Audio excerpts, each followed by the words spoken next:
Olá, vamos para mais um módulo do nosso treinamento Gestão de Crise Prática. Vamos seguir falando com as ações durante a crise. São uma das primeiras ali, imediata, divulgação da nota, tal. Agora vamos falar da estrutura que você precisa criar para trabalhar. É preciso uma estrutura para gerenciar a sua crise, dependendo do tamanho dela. Uma crise grande vai atrair muita atenção e você precisa ter um mínimo de preparo ali para conseguir trabalhar esse comitê de gerenciamento de crise, tudo aquilo que foi feito e planejado. Primeira coisa, é importantíssimo em crises grandes ter um espaço específico para o comitê de gerenciamento de crises. Aquelas pessoas, né, que nós já dissemos, já quem são, debatemos os perfis, tudo lá nos módulos lá para trás. Agora é hora delas se juntarem para trabalhar, porque elas passaram por treinamento e tal. Importante que elas coloquem de lado por um dia, por alguns dias, dependendo do tempo que a crise durar, que elas coloquem de lado as suas funções do dia a dia e se dediquem exclusivamente à crise. E é importante que elas trabalhem todas juntas, no mesmo espaço físico. Por quê? Alinhamento das informações, alinhamento das versões, né? É óbvio que quando você tem todo mundo por perto, é muito mais fácil você compreender os contextos, entender o que está acontecendo, pensar em soluções de maneira conjunta.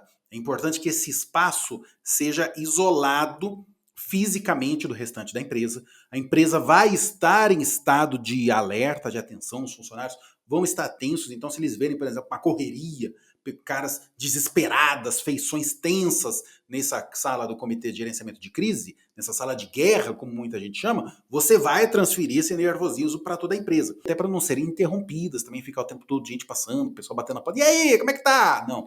Então, faça uma coisa discreta, vamos dizer assim. Essa estrutura mínima, né, ela tem que ser conhecida antes da crise. O que eu chamo de estrutura mínima? Onde é essa sala? Qual sala vai ser a sala de guerra? Quantos computadores eu vou precisar? Quantas mesas eu vou ter? Quantos telefones eu vou ter? Quantas impressoras eu vou precisar? Vai ter um canal de Wi-Fi? Um canal de Wi-Fi? Vai ter um Wi-Fi específico? Tudo isso tem que ser sabido antes, porque a hora que a crise estourar, você vai ter pouco tempo, você não vai ficar de precisar que um membro do comitê de gerenciamento de crise, que vai estar no momento para qual ele se preparou tanto, né, que ele tentou ao máximo evitar que acontecesse, que essa pessoa vai ficar falando assim, gente, eu preciso de uma impressora, gente, papel A4, cadê o papel A4? Não, isso tudo tem que estar estabelecido no seu plano de gerenciamento de crise, onde vai ser a sala, qual a estrutura mínima, como vai conseguir. Ah, precisa alugar computadores, já tem ali o nome do fornecedor, já tem um preço combinado com ele, uma entrega imediata, ou cada um vai trabalhar com o seu computador. Então essa estrutura, essa estruturação da sala de gerenciamento de crise, eu não gosto dessa expressão sala de guerra, como alguns chamam, war room, né? Tudo tem que ter nome em inglês bonito hoje em dia, né? Essa war room eu não gosto. Então é uma sala onde funciona o comitê de gerenciamento de crise, sala de gestão de crise. Também é importante criar uma estrutura para os jornalistas. É bom, né, que ele trabalhe ali perto de você. Ofereça uma sala para os jornalistas. Olha, nós vamos dar uma coletiva às 14 horas, mas nós temos espaço aqui para os jornalistas que quiserem trabalhar, fechar seus textos aqui. O que vai ter na sala da imprensa? Mesas, né, com cadeiras, aí você pode até, né, até bom não dar uma estrutura muito confortável, não, senão o jornalista fica o dia inteiro lá. Mas tem uma mesinha ali, um espaço mínimo para o cara trabalhar, tomadas para carregar telefone, tomadas para o cara trabalhar com o notebook dele, café, água, jornalista se conquista pela boca. Então, dê essa estrutura mínima para as pessoas trabalharem, né? Colocar dentro dessa estrutura, se você vai ter os jornalistas por perto, dê novidades para eles. Então, notas e boletins atualizando a situação diariamente, sempre que novidade surgir. Então, surgiu uma coisa nova, atualiza os jornalistas, se eles estiverem na sua sala ali, né, vai ser muito mais fácil isso acontecer. Crie uma rotina com a imprensa. O que é criar uma rotina com a imprensa? É você ter uma coletiva todo dia às 2 da tarde ou às 10 da manhã. Né? E o cara sabe que amanhã às 10 da manhã ele vai ter esse trabalho. Ou uma nota oficial que vai soltar todo dia às 5 da tarde. Então, criar essa rotina enquanto for necessário ter uma rotina de crise é muito importante. Acima de tudo, gente, dar essa estrutura da tomada, da mesa, da água, da banheiro para os jornalistas, né? Criar essa rotina com eles, responder as perguntas deles, os questionamentos deles, é tratar bem os jornalistas. Eu falei lá atrás, é muito importante tratar bem os jornalistas durante uma crise. Da mesma maneira, é muito importante você saber quais canais de divulgação você vai usar. Hoje em dia, isso é uma questão primordial em qualquer gestão de crise. Vou me comunicar como? Porque hoje em dia não dá para você apenas soltar uma nota para a imprensa às 5 da tarde e achar que acabou. Hoje em dia nós precisamos ter, igual está escrito aí, estratégias de comunicação integradas. Você tem que ter uma comunicação com a imprensa, uma comunicação na coletiva, uma comunicação para as notas, uma comunicação para as redes sociais. Hoje em dia, elas são fundamentais, imprescindíveis para espalhar seu posicionamento. E não dá para o texto que você soltou para o jornalista às 5 da tarde, às 5h10 está na rede social. A linguagem é outra, a maneira de se comunicar é outra, então a nota vai ser diferente, o texto vai ser diferente, a fala vai ser diferente. Integre todos os canais de divulgação, saiba como você vai se comunicar com cada canal. E a partir daí, construa essa estratégia de comunicação. É muito bacana, por exemplo, ter um hot site. As empresas hoje em dia fazem lá, você entra no site lá da empresa X que está em crise e já pisca um pop-up ou algo na tela, já com a versão, muito mais fácil de espalhar versão, se precisar citar o nome das vítimas, se precisar colocar outras coisas, já está tudo lá. Então, rede social, hot site, nota para a imprensa, entrevista coletiva, tudo isso são canais de divulgação importantes e que precisam de uma estratégia integrada para fazer sentido. O discurso, gente, a fala de maneira geral, os posicionamentos, eles também precisam estar alinhados com os canais de atendimento. Esse é um canal de divulgação importantíssimo que as pessoas esquecem de usar. Por que as pessoas esquecem de usar? Porque as pessoas perderam o hábito de usar o telefone. Sabe o telefone, esse negócio que a gente usa para ver rede social? Pois é, ele também liga, tá? Você diz com um número, ele é super legal. Você diz com um número aqui, vai outra pessoa lá do outro lado atender. É muito bacana. E ele deve ser usado em empresas, obviamente, que já têm canais de atendimento. Então, uma companhia aérea, a empresa de TV a cabo, essas empresas que prestam serviços, né, e que têm esses canais de atendimento já estruturados, ou no caso de você estruturar um canal de atendimento para ter uma linha, né, direta para falar sobre a crise, para tirar as dúvidas das pessoas, para falar com os familiares das vítimas, esses canais de atendimento eles precisam também saber o que está acontecendo. Divulgou, gente? Já foi lá a primeira nota, o primeiro posicionamento, já está o hot site nas redes sociais, a máquina já toda azeitada? É hora de acompanhar. E aí, a versão foi compreendida? Apareceu um novo fato, o avião que estava desaparecido, por exemplo, ele foi encontrado? Algum dado que você soltou foi contestado por algum especialista, que seja um especialista na internet? Né? Um boato ganhou força, boato falando que o avião foi abduzido. E aí, o que nós vamos fazer? Então, acompanhe essa divulgação para você ter noção de como está funcionando, se está funcionando ou não, se é necessário fazer algum ajuste na sua estratégia de posicionamento. É fundamental saber o que tem aparecido sobre o assunto na imprensa, nas redes sociais e em divulgação de outros envolvidos no cenário da crise. Então, fique atento a tudo que está sendo falado. O bom e velho clipping de assessoria de imprensa, saber o que deu no Jornal Nacional, o que deu no Jornal da Record, no Jornal da Band, o que a Globo News está falando, o que o UOL está falando, o que o Terra está falando, o que o G1 está falando. No Twitter, o Trend Topics do Twitter, que agora chama X, mas o Trend Topics do Twitter está falando tal assunto tal, está falando um boato X, vamos desmentir. Então, o acompanhamento é fundamental a partir da divulgação para você entender se está funcionando ou se não está funcionando. Esse monitoramento ele deve ser iniciado imediatamente e seguir até o pós-crise. Claro que no pós-crise você vai diminuir, mas o monitoramento é parte importantíssima da sua comunicação durante a crise.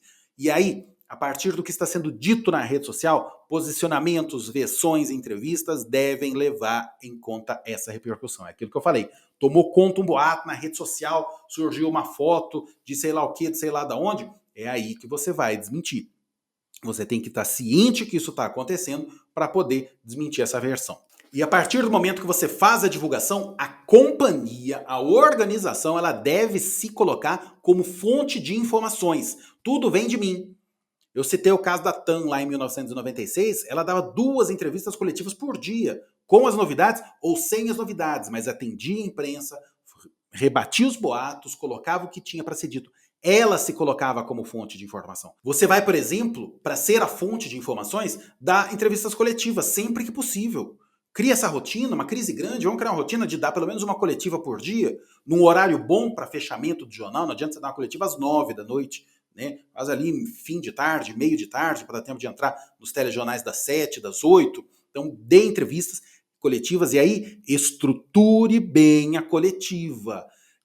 Entrevista coletiva, onde está todo mundo pendurado na frente do porta-voz, o porta-voz suando, porque tá quente, tá que desespero dele ver, da pizza nele, e ele vai ficar nervoso, vai ficar mais ainda, e 50 jornalistas ali com o braço, o microfone na frente dele, e aquela zona da entrevista, isso é péssimo para você, é péssimo para sua empresa. Então, estruture bem a sua coletiva, faça numa sala grande, todo mundo sentadinho, os jornalistas sentadinho, bonitinho, o porta-voz num púlpito, né, com microfone, né, com boa captação de áudio, com saída de áudio para a imprensa televisiva, para ele conseguir captar bem o áudio, né, uma sala climatizada para ninguém suar. O primeiro jornalista que estiver na primeira fileira vai estar a uma distância relativamente ali de 2 metros de quem está falando. Então, não deixa a coletiva ser aquela zona que algumas coletivas são. Isso passa uma péssima imagem de desorganização. Faça aquela coletiva asséptica. Todo mundo no seu lugar, responde uma pergunta, responde outra, faça o que a imprensa, dê à imprensa o que ela quer, mas com organização, falando bem, passando uma boa imagem da empresa. Pontualidade é importantíssimo. O jornalista está sempre com pressa. Tá com pressa, porque dali ele tem que ir para outra pauta, porque ele tem que apurar coisa tal, que ele vai entrevistar não sei quem, que ele tem que chegar cedo, porque o editor tá no pé dele, querendo passar o texto. Então, se vai começar às 15 horas a coletiva, você vai começar 15 horas, não vai começar 15h10, 15h20, 15h40. Muitas assessorias de comunicação gostam de colocar horário pro fim da coletiva. Começa às 15, vai ter um pronunciamento, vão responder perguntas da imprensa e 15h30 nós terminamos. E cumpra isso. Eu acho válido dar horário para terminar. Disciplina e ordem, desculpa falar isso, uma coisa meio militar, mas, cara, não pode ser aquela zona, vai dentro da estruturação. Então, vai ter, por exemplo, é muito recomendável ter alguém da comunicação organizando e o porta-voz falando. Então, alguém da comunicação chega e fala, gente, fulano de tal vai falar agora, ele vai fazer um pronunciamento, vai ler uma nota da empresa e, na sequência, nós vamos responder as perguntas dos jornalistas. Aí essa pessoa escolhe o jornalista na hora que ele levantar a mãozinha. Muita gente faz, às vezes, hoje em dia, inscrição. A hora que chega lá, a entrevista começa às 15 e você avisa, olha, a partir das 2 e das 14h40, nós já vamos receber os jornalistas que quiserem fazer perguntas. Já faz uma listinha por ordem de chegada. Ó, o cara da Record chegou primeiro, ele vai fazer a primeira pergunta. Depois chegou o cara do UOL, ele vai fazer a segunda pergunta. Depois o cara do blog fulano de tal, que vai fazer a outra pergunta. Isso é disciplina, isso é ordem para ajudar a manter aquele ambiente controlado e não ter nada fora do local. Aí o assessor conduz, né, a bagunça, organiza a bagunça e o porta-voz responde. E aí, gente, é fundamental o porta-voz chegar para a coletiva com 3 tópicos, com 3 mensagens-chave. 3 mensagens mais importantes que vão ser a manchete do dia seguinte. Você precisa pautar a imprensa.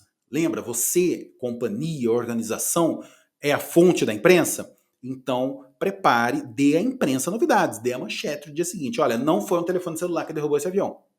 Essa é a manchete principal. Então leve 3 tópicos. Às vezes não é novidade, mas é um assunto que você quer falar de novo, um assunto que ficou forte ali na rede social e você quer desmentir novamente, ou alguém, um especialista que falou uma besteira e você quer colocar ali no devido lugar, leva, antes senta, né? Porque aí entra no próximo tópico.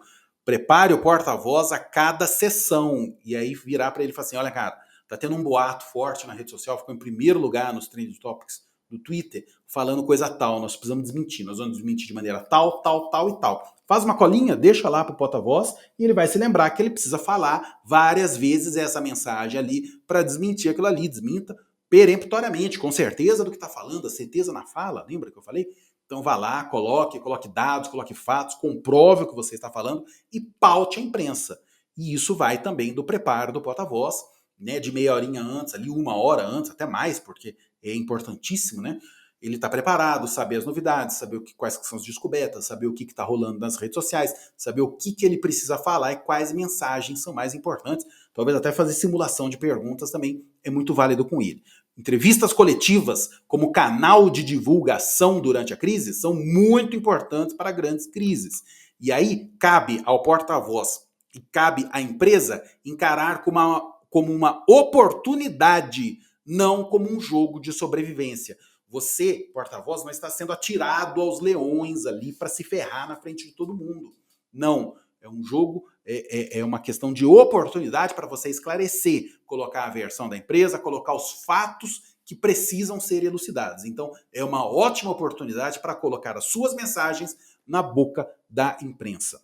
Outro fator muito importante é não entrar no tiroteio de informações. Eu já falei isso. O que é o tiroteio de informações? Não ficar batendo boca com a imprensa. A imprensa falou coisa tal, você vai chegar, vai desmentir. A imprensa falou coisa B, você vai chegar, vai desmentir. A imprensa falou coisa C, vai chegar. Não dê a impressão que você está escondendo alguma coisa. Seja e pareça transparente. O que você sabe, você está compartilhando com a imprensa. Você não vai se esconder. Ah, apareceu um fato negativo. Aqui eu estou dando uma coletiva, vamos supor, todo dia às 5 da tarde. Mas apareceu um fato negativo aqui às 3 e cancela essa coletiva. Das 5 que vai ser só problema. Não, essa entrevista coletiva vai ser uma ótima oportunidade para você desmentir aquilo que está tomando corpo na internet. Então não se esconda, não brigue com a imprensa, gente. A galera adora brigar com jornalista, bater boca, falar que você tá errado. Você tá mentindo, olha isso é mentira, eu sou imprensa, você falou isso, falou aquilo, jornalista, blá, blá, blá. Não faça isso. Trate bem o jornalista. A função do jornalista é desconfiar, é achar que você está mentindo, é achar que a versão da empresa é fantasiosa porque a versão da empresa tem uma única função que é defender a empresa. Não! Mostra para o jornalista que ele está errado, que você está sendo transparente, que você está sendo honesto no que está falando. Então, se o jornalista te irritou, talhou seu sangue, falou coisa que não devia, às vezes vai até para o lado pessoal, o jornalista está fazendo de propósito para tirar uma reação sua.